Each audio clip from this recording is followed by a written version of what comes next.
Kuki bavuga yuko Namugabo Bamarana Kabiri yambitswe impeta n'abasore bagiye batandukanye, yaterewe ivi n'abasore barenga 3, yaje kubyara umwana, yatwaye ibihembo bitandukanye muri sinema nyarwanda nk'umukinnyi mwiza wabyitwayemo neza. Ni umukobwa, ni mwiza, aratomoye, ameze neza, manza ariyo mpamvu ateretswe n'abagabo benshi batandukanye, gusa bagatandukana vuba. Ari naho nahise nshyira akadomo, mpita mfata ibibaga byanjye byose nzamuka Kejeri i Kigali mu murwa mukuru, nzenguruka ibyapa, miga umukobwa witwa Bijou Aline Munezero, nshaka amakuru yo kugira ngo umenye byose kuri we, inkuru y'urukundo, agahinda, imibabaro, ibyishimo byose bivangavanze. Iyi ni Hozaho TV, nyemerera utera agatebe nkubwire inkuru y'umukobwa Bijou.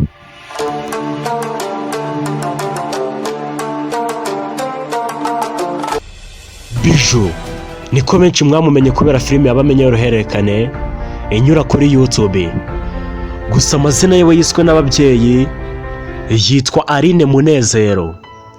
Yavukiye i Kigali mu karere ka Gasabo, umurenge wa Kimironko, akaba avukana n'abana 5, akaba ari nawe mfura muri uwo muryango w'abo bana.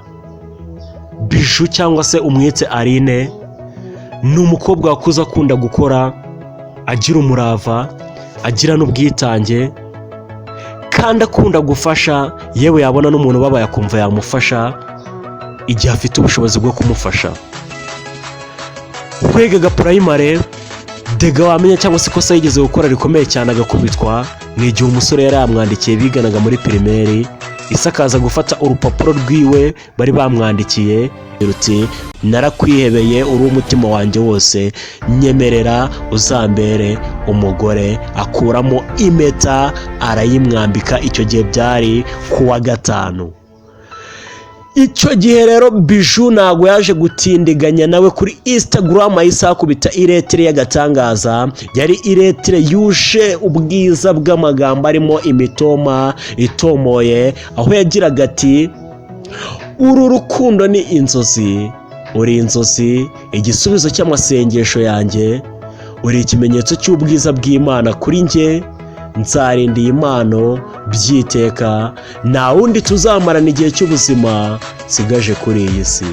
Uri igihe cy'ubuzima bwanjye, nshuti yanjye magara, niteguye kubana nawe. Subscribe.